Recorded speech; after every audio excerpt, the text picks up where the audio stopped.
On est né de cette planète. Et naturellement, dès qu'on est remis dans un terrain où il n'y a pas de technologie, où il n'y a pas d'artifice, on retourne vers cet échange naturel. Et ça, c'est quelque chose qui est magnifique.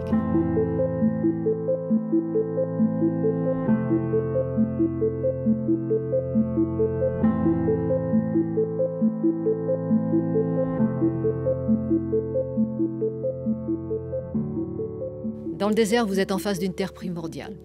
Il y a des pierres, il y a les couleurs des minéraux, et c'est la terre primordiale. Et à ce moment-là, vous êtes transporté dans une époque lointaine où les humains n'ont pas nécessairement recours à la technologie. On a un petit peu de technologie avec nous, mais on a ce qu'on a amené. On ne peut pas appeler facilement. On a des téléphones satellites, mais ça marche ou ça ne marche pas. On est donc dépendant de soi-même, dépendant de notre force intérieure et dépendant aussi de la cohésion d'un groupe. Et à ce moment-là, on retrouve des valeurs primordiales. Et on apprend à se connaître et à connaître notre réaction en face des événements. Et dans les milieux extrêmes, il arrive quelquefois des choses qui nous poussent à réagir. Et à ce moment-là, on ne peut pas compter tellement sur les autres, il faut compter sur soi-même. Donc très, très rapidement, on apprend à réagir vis-à-vis de cet environnement et on apprend aussi notre place. Ce n'est pas une place qui est petite nécessairement, on est petit par l'échelle. Un humain face à un volcan de 6000 mètres, c'est rien, on n'est rien, mais en même temps, on est complètement intégré. Et ça nous redonne notre dimension, notre participation véritable à cet écosystème qu'est la Terre, de laquelle on se détache de plus en plus, avec la technologie, bien entendu.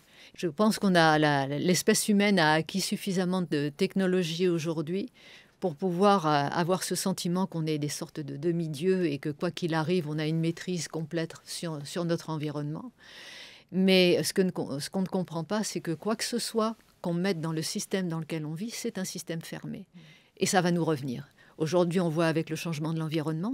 Donc, il est essentiel de se recentrer et de comprendre notre place dans l'environnement, dans le système dans lequel on est, pour pouvoir comprendre quelle est cette balance, quel est cet équilibre, quelle est notre place vis-à-vis des arbres, de l'eau, de l'atmosphère, des animaux avec lesquels on partage notre biosphère, et prendre la responsabilité qu'on a en tant qu'espèce au top de cette biosphère. Donc c'est une époque pour moi qui est critique, dans laquelle peut-être cette crise à laquelle nous faisons face sur la Terre aujourd'hui est la sonnette d'alarme pour nous de devenir enfin une civilisation adulte, de passer cette phase d'adolescence par laquelle on est passé ces dernières années.